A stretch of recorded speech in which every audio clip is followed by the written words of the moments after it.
You started, you've been on. You own Good grief. So first question Oh my is... God, they've recorded a bit about Interpol and all the hidden secret Simple story in the question background. I came here for the Aquarius Festival in May '73, and this building, which is the Hemp Embassy, which was called the Tomato Sauce Building, was like a store, a shop, during the Aquarius Festival.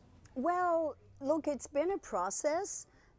I would say that it goes back to the 70s when every autumn we would have the Pickers Ball. We called it the Pickers Ball. It would be like, and that was back when we lived under, sheets of plastic and were covered in leech bites and mud and weren't really very beautiful. Even though we were young and beautiful in those days, we looked pretty rough. But Pot, yeah, it was called Pot. We used to wonder what pot was like. When we were in high school? Because the hippies were smoking it. And they were into peace and love, and I thought, yeah, that's pretty cool. That's pretty good. It was that time when Sgt. Pepper's came out and so on, 67, around about that time. You hear about the pot-smoking hippies and how they were taking over the world. That's when it was brought to my attention, and they were smoking this stuff called pot. It was a drug. Person. Right, and then once I tried cannabis, I thought everything I'd heard about it was bullshit. Right, it wasn't true, and that made me think that everything I'd heard about everything else wasn't true either. That essentially we were being lied to for some reason that I couldn't really comprehend. When the Hemp Embassy was first formed, prior to that, a guy called Bob Hopkins, had been working fairly intensively for quite a few years locally, lobbying for drug law reform, basically. Single-handedly initially, but gradually over time other people kind of got involved, and Michael was working with him, David Holcomb was working, they were all sort of working on this thing. I was mates with all of them and had a video camera, so I was kind of running around figuring that what they were doing was pretty important. Nobody else was really saying it at that point in history in Australia. Bob at the front with his phantom suit and lots of marijuana leaves, and the idea was to walk to the police station and have a protest in front of the police station. Right. So that's how it started. We marched up the street very slowly, up the hill. We were going to the Nimbin police station, and I was playing this tuba, and I was just so into playing the tuba that I noticed there were people watching us along the side of the road as we marched up the hill. The 100 of us who marched, who began the march.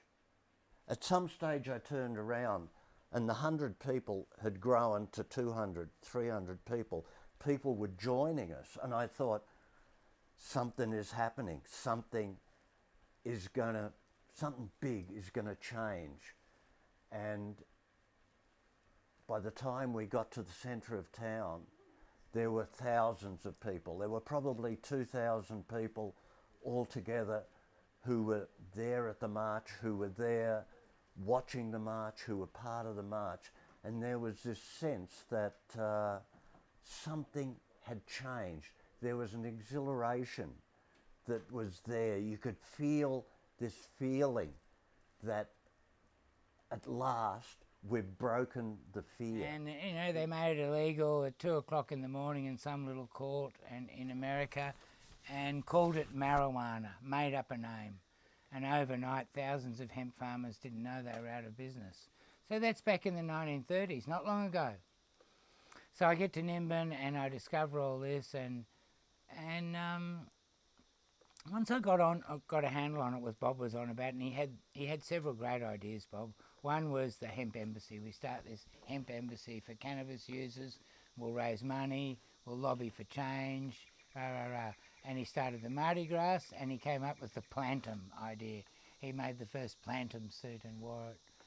And and we did these fundraisers, you know, trivia nights in the hall to raise money, to print brochures, to do this or that, and blah blah blah.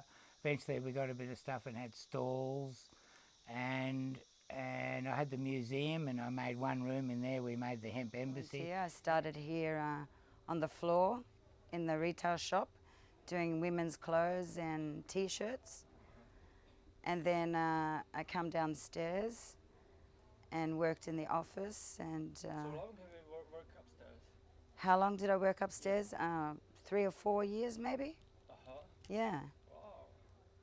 It was good. It's great to, you know, at that time I had teenage kids too, so I knew how to talk to teenage kids about smoking weed and the safety of smoking bongs, and, you know, how to mix their herbs instead of with tobacco, and tried to do all of that sort of stuff from a mum perspective, you know, to the They had me volunteering in the information booth in front of the hall, and that was my first time here.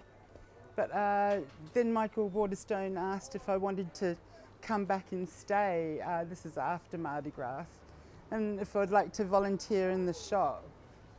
And it was like, yes. For medicinal cannabis, for law reform, yes, I would like to be a part. And I'm still here, and it's 2016. I'm still waiting for the law to change, yeah. I moved to Nimbin for the culture, for one. I love the culture. There's no place like it in Australia. For the other thing is the cannabis is great here. But I lived in the Hunter, and I couldn't get the source that I need to keep my medicine going. The amount that I needed wasn't there. I'd get it for I could get enough for vaporizing or smoking, but I couldn't get oil to ingest. The kind of people that come here are people who are mostly at the end of their rope, so to speak. So Western medicine has failed them. People who have had chemo before, there's hardly any people who want to have chemo again. Some people will have chemo again and take the medicine at the same time, and that's very good. That's a good thing to do. And a lot of people are conscious of diet because they are so sick. A lot of people have no knowledge about diet. Could you describe the hemp embassy in lawyer's slang? Is there any explanation? In slang. The hemp embassy is a very interesting place, of course. It has lots of different people from different backgrounds coming together around a central idea about cannabis and the legalisation especially of marijuana and the consumption of marijuana in particular, but also things hemp. It's, the hemp embassy has always been interested in medicinal uses and agricultural and industrial uses of hemp, as well as smoking the stuff. So yeah, I'm not really a smoker. So my interest was industrial hemp, and I learned a hell of a lot at the embassy. It was a really good place to learn, and made lots of contacts with lots of good people like Keith Bolton, and this is a result of it really. What I learnt there and around made contacts, and this is King G, which I'm growing in here, which is an industrial hemp plant with some quite nice medicine in it. It's got some CBDs and some nice terpenes and things like that in it, which has medical qualities, but it's also has really good uses for industrial use like plastics and paper. Embassy, its job to tell the truth about hemp, to tell the truth about cannabis, and do it with utter courage and consistency. And, you know, more strength to it. That's what we need. We need more of that in society. And the Hemp Embassy, for me, is one of those little iconic political institutions in this state. The people from overseas, they come to Nimbin and they stock up in Nimbin. They stock up their pipes, their papers. I have to give them big plastic bags with their papers so they don't go to local concertina. No, they hit Nimbin first with the people from around the world. We have everyone from everywhere in the world come here. They look upon Nimbin as a drug town, as, you know, these sort of stoned hippies, which is a pity because it's not just that. Yeah. But I would like to see Nimbin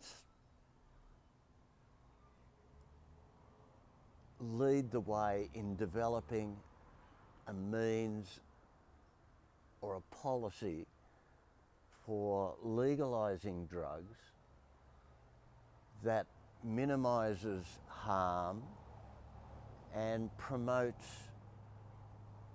health and a more compassionate way of dealing with these things. And I think it would be good for Nimbin to change the emphasis on the association with drugs.